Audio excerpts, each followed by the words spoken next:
હું એક statement exact વાંચી રહી છું. એમનું નામ દિનેશભાઈ ઠાકોર છે.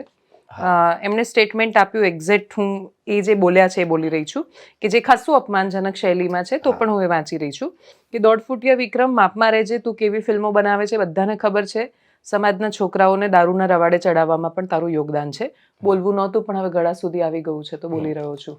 આ પ્રકારની જ્યારે ભાષા વપરાય ત્યારે સમાજ એક છે એવું કેવી રીતે દેખાય? જો ફિલ્મોની વાત કરીએ, એમણે પેલા ભાઈ જે હતા મા બાપના આશીર્વાદ,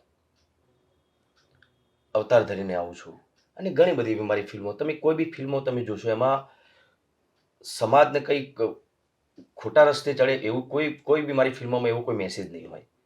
એ ભાઈને તમે કદાચ એ ભાઈ પિક્ચર નહીં જોતા, બહુ મોટા માણસ હશે રહે એટલે પિક્ચર નહીં જોતા હોય એટલે એમને ખબર નહીં હોય, અને આખા સમાજને ખબર છે.